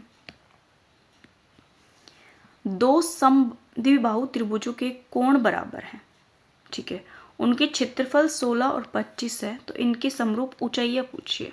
तो देखो समद्विबाहु त्रिभुज का क्षेत्रफल है, तो क्षेत्रफल है तो इसका मतलब ये स्क्वायर में दे रखा है ना, अगर बेस इंटू हाइट करें तो ये हमारा किस में मिलेगा, स्क्वायर में मिलेगा। तो इनका अगर हाफ करेंगे, क्योंकि ऊंचाई पूछी है, तो इनके जो हाफ करेंगे तो वो कितना आ जाएगा, 4 और 5। तो यहाँ पे ऑप्शन नंबर जो ए है ये सही हो जाएगा। उमंग अकेला 16 दिनों में एक घर बनाता है, परंतु राज 12 दिनों में बना सकता है। उमंग और राज एकांतर दिनों में कार्य करते हैं, मतलब एक दिन उमंग करता है तो एक दिन राज करता है। तो प्रथम दिन उमंग कार्य करता है तो घर कितने दिन में बन जाएगा। ये जो क्वेश्चन है ये भी काफ़ी अच्छा है। देखो जो हमारा उमंग है वो 16 दिन में करता है, और दूसरा कौन है, जो हमारा राज है वो कितने में कर रहा है, 12 में। तो 16 और 12 का एलसीएम, 16 दूनी 32, 16 तिये 48, तो 16 तिये 48 और 12 चौक 48। तो इसका मतलब 2 दिन में जो काम है वो कितना हो रहा है, 7। कितने दिन का है, 2 दिन का है ये, ठीक है। अब जो काम है वो कितना करना है, 48 करना है ना। काम कितना करना है, 48 करना है। तो 48 को हमें 7 से डिवाइड करना होगा। 7 से डिवाइड करेंगे तो इसको जो कंप्लीट डिवाइड होता है वहाँ तक लेना है।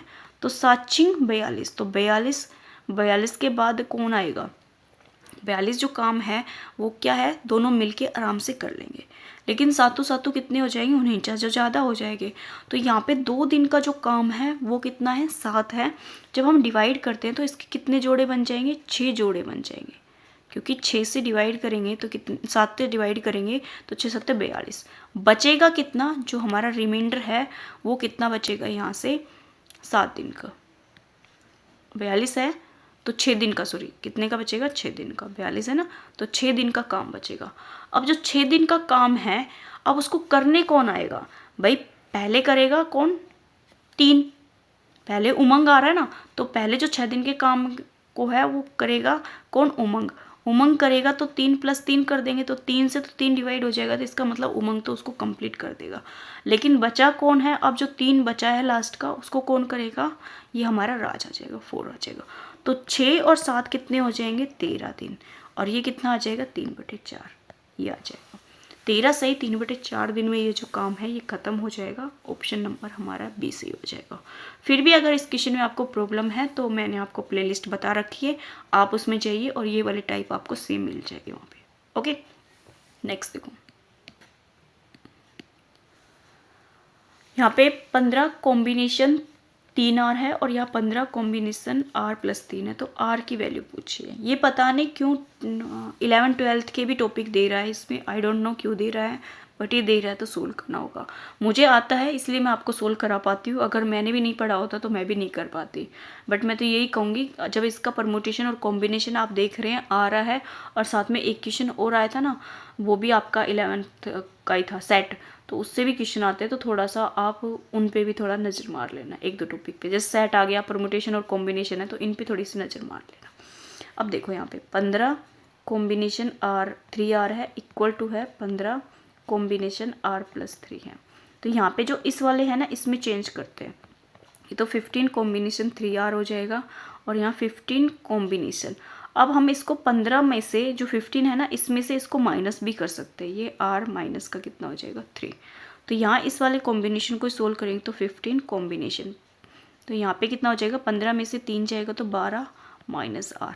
अब आप देख रहे हैं यहाँ पे, मतलब थोड़ा अरेंज करके लिखना होता है, अगर डायरेक्ट लिखोगे तो ये वैल्यू है आंसर नहीं देगी, तो आपको ऐसे अरेंज करके लिखना होता है। तो ये वाला जो परमुटेशन है ये इसके इक्वल है, ठीक है, सेम है ये। तो यहाँ पे जो वैल्यू डिफरेंट है वो 3R इक्वल टू किसके हो जाएगी, 12 माइनस R के। तो ये R इधर आएगा तो 4R इक्वल टू कितना हो जाएगा 12, तो R की वैल्यू कितनी आ जाएगी 3। ऑप्शन नंबर हमारा यहाँ पे 3 से हो जाएगा। ये तभी कर सकते हो जब आपको थोड़ा सा कॉम्बिनेशन के बारे में नॉलेज हो। नेक्स्ट देखते हैं।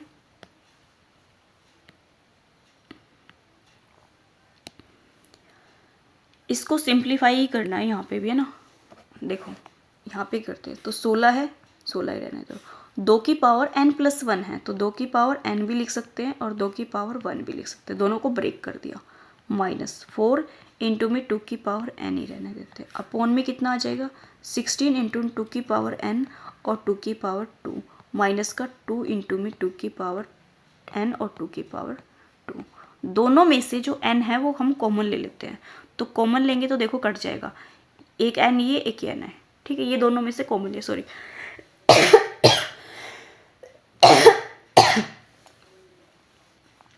तो ये दोनों में से कॉमन लिया तो ये आगे आ जाएगा, नीचे इसमें से और इसमें से दोनों कैंसिल आउट, ऊपर और नीचे कैंसिल आउट हो जाएगा।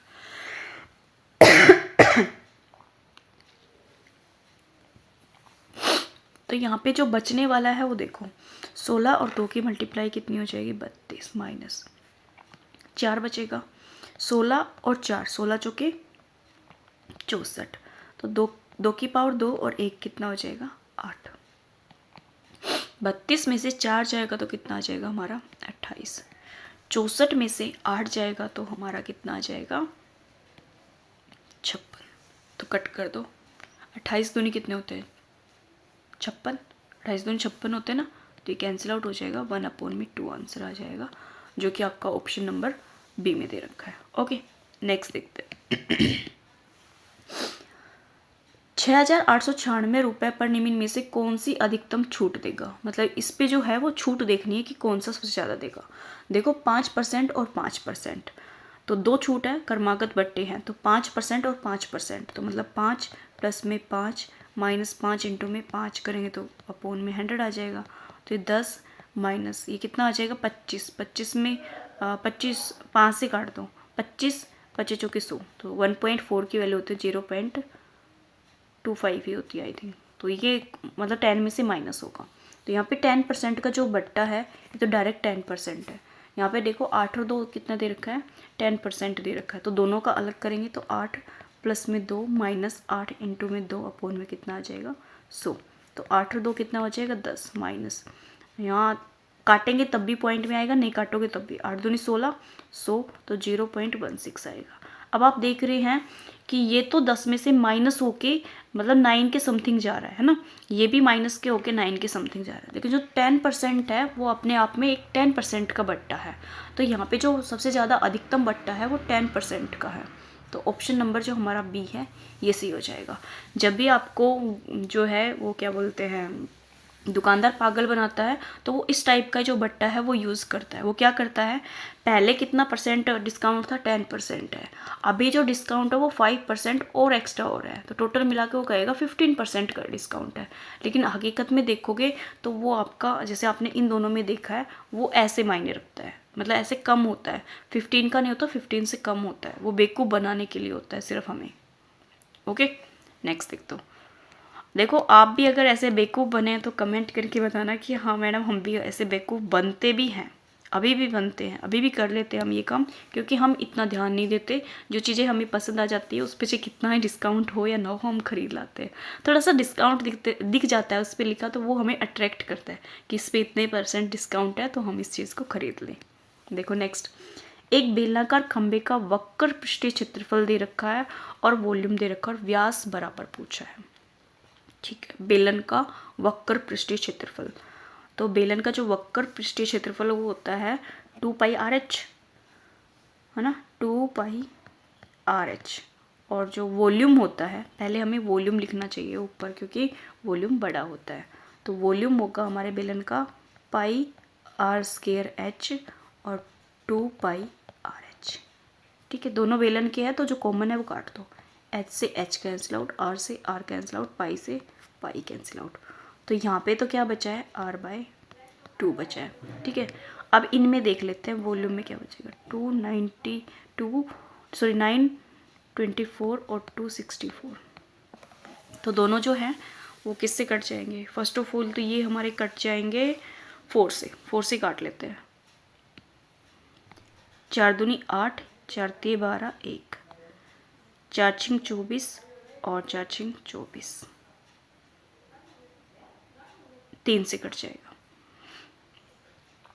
3 दूनी 6, 3 दूनी 6, 3 सते 21, 3 सते 21, 11 दूनी 22 और 11 सात 77। ठीक है, तो r की जो वैल्यू है वो आ जाएगी हमारे यहाँ पे 14/2, 2 से काटेंगे तो कितनी आ जाएगी, 7। तो r की वैल्यू कितनी आ जाएगी, 14 नहीं 2r की आ जाएगी, क्योंकि व्यास पूछा है ना इसने, तो 2r क्या होगा हमारा व्यास। तो यहाँ पे ऑप्शन नंबर जो बी है ये सही हो जाएगा। गलती से भी इसको रेडियस करके 7 मार्क करके मत आना, लास्ट लाइन में हमेशा बोलती हूँ कि अच्छे से पढ़नी है। अब देखो यहाँ पे जो वैल्यू है ये निकालनी है, a और b की वैल्यू निकालनी है यहाँ से। ठीक है, ये इक्वल है तो रैशनलाइज करना होगा, तो रैशनलाइज करेंगे, ये प्लस है तो ऊपर माइनस का √11 माइनस √7 का क्या हो जाएगा, स्केयर, और अपोन में 11 माइनस 7 आ जाएगा। तो 11 प्लस में 7 माइनस का 2√77 अपोन में कितना आ जाएगा, ये 4, इक्वल क्या चलेगा, a माइनस b√77। तो देखो 7 11 और 7 कितने हो जाएंगे हमारे यहाँ पे 18 माइनस 2√77 अपोन में 4। इसमें से अगर कॉमन लेंगे तो चल ही रहा है साथ में, इसमें अगर कॉमन ले तो हम 2 कॉमन आ जाएगा, है ना, 2 तो कॉमन आ जाएगा, बट 4 आना चाहिए था, बट 4 तो किसी हालत में भी नहीं आएगा कॉमन, क्योंकि आप देख रहे हैं a और a प्लस में b पूछा है। चलो a प्लस में b पूछा है तो हम पहले सोल्व कर लेते हैं फिर देखते हैं। तो यहाँ 2 कॉमन ले लेंगे तो 2 × 18 और ये √17 अपोन में 2 आ जाएगा, और ये आ जाएगा a माइनस b और √17। तो यहाँ से हम क्या कर लेंगे, सेपरेट कर लेंगे, 9/2 आ जाएगा, ये हमारा आ जाएगा √77/2, ये इक्वल हो जाएगा a माइनस b√77 के। तो यहाँ से वैल्यू निकाल लेंगे, जो a की वैल्यू है वो हमारी ये आ जाएगी, a की वैल्यू आ जाएगी यहाँ पे 9/2, और जो b की वैल्यू है वो देखो यहाँ पे √17 तो आपको दिख रहा है, माइनस भी दिख रहा है, तो इसका मतलब ओनली 1/2 आ जाएगा। ठीक है, इन दोनों को प्लस कर देते क्योंकि प्लस में पूछा है, तो प्लस करेंगे तो 9/2 और प्लस 1/2, एलसीएम कितना आ जाएगा 2, 9 और 2 10, 2 से काटेंगे तो कितना आ जाएगा 5। ऑप्शन नंबर हमारा यहाँ पे ए सही हो जाएगा। मुझे लग रहा था ये अपोन में आएगा, तो अपोन में आएगा तो आप आंसर देख रहे थे, अपोन में कोई नहीं था, बट इसमें क्या दे रखा था, a plus B. Okay, next देख लेते हैं। क्वेश्चन जो हमारे क्वेश्चन है ना वो तो ठीक है, जो लेवल है वो ठीक है, बट क्या है टाइम कंज्यूमिंग बहुत ज़्यादा है, समझने के लिए टाइम चाहिए इनको। ऐसा नहीं है कि रैंडम आपने उठाया और सोल्व कर दिया, थोड़ा सा आपको पेशेंस चाहिए और थोड़ा सा आपको जो कॉन्सेप्ट है वो एकदम क्लियर चाहिए, तभी आप क्वेश्चन को अटैम्प्ट कर पाओगे। आप देख रहे हैं मैं कितनी आराम से कर रही हूँ क्योंकि मेरे से भी मिस्टेक हो जाती है। अब देखो जो नेक्स्ट वाला क्वेश्चन है, दो संख्याओं के वर्गों का योग आपको 145 दे रखा है। यदि एक संख्या का वर्गमूल 3 है तो दूसरी संख्या पूछिए। दो संख्याओं के वर्गों का योग मतलब ए स्क्वायर प्लस में जो बी स्क्वायर है वो आपको दे रखा है 145। उसमें से एक संख्या का वर्गमूल, एक संख्या मतलब ए का जो वर्गमूल है वो कितना दे रखा है, 3 दे रखा है। तो ए निकालेंगे तो कितना हो जाएगा, यहाँ से 9 हो जाएगा। ए की वैल्यू अगर 9 आ गई तो हम इसमें पुट करके यहाँ से बी की वैल्यू भी निकाल लेंगे। तो ए स्क्वायर निकालेंगे तो कितना हो जाएगा, 81। तो यहाँ पे बी स्क्वायर की वैल्यू कितनी आ जाएगी, 145 माइनस का 81। तो 81 माइनस करोगे तो 4 और 14 में से 8 जाएगा तो 6। तो बी स्क्वायर हमारा कितना आ गया, 64। तो बी की वैल्यू कितनी आ जाएगी यहाँ से, 8। तो देखो ऑप्शन नंबर जो हमारा डी है ना ये सही हो जाएगा। ओके, नेक्स्ट देखते हैं। किसी त्रिभुज की भुजाएं 3 सेंटीमीटर, 4 सेंटीमीटर और 5 सेंटीमीटर है, तो त्रिभुज का क्षेत्रफल पूछा है कि क्षेत्रफल क्या होगा। अब आप देख रहे हैं यहाँ पे राइट एंगल ट्रायंगल बन रही, 3 4 5 क्या होता है हमारा ट्रिपलेट। तो राइट एंगल ट्रायंगल है तो डायरेक्ट फॉर्मूला क्या लगा दोगे, 1/2 बेस इंटू में हाइट। तो 1/2 बेस हमने 3 मान लिया और हाइट मान ली 4, तो 2 के अकॉर्डिंग काटेंगे तो 2, तो 3 दूनी 6। ऑप्शन नंबर हमारा यहाँ पे जो ए है ये सही हो जाएगा। नेक्स्ट देखते हैं। त्रिभुज ए बी सी में बी सी का मध्य बिंदु डी। देखो एक त्रिभुज है ए बी और सी, बी सी का मध्य बिंदु है डी। बी सी का जो मध्य बिंदु है ये क्या है, डी है। और ए डी का मध्य बिंदु ई है, मतलब ए डी को है, इसका जो मध्य बिंदु है वो ई है। तो यहाँ पे पूछा है क्षेत्रफल B E D, B E और डी, इसका मतलब इन दोनों को यहाँ पे मीट करा रखा है, ठीक है। इसका क्षेत्रफल पूछा है।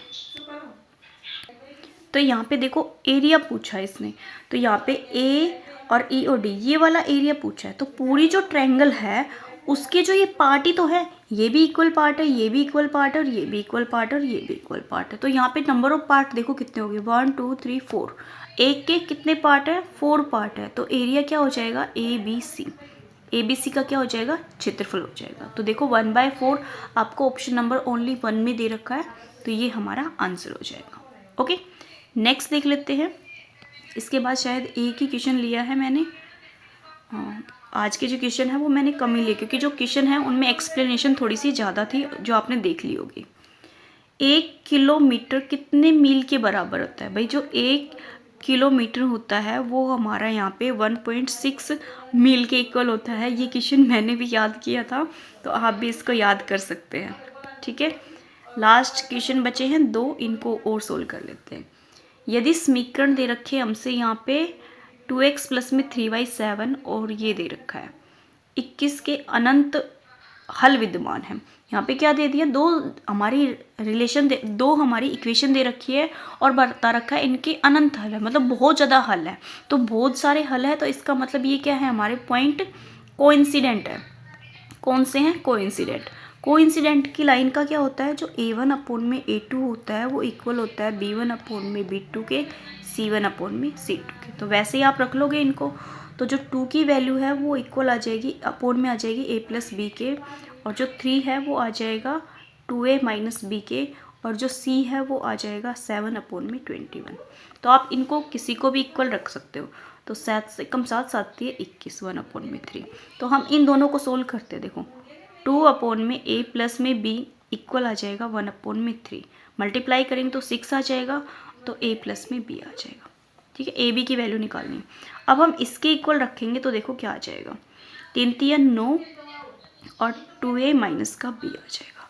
अब आप इन दोनों में क्या देख रहे हैं, b जो है एक प्लस में एक माइनस में, यहाँ से भी हमारी 2 इक्वेशन बन गई, ये भी इक्वेशन बन गई, ये भी इक्वेशन बन गई।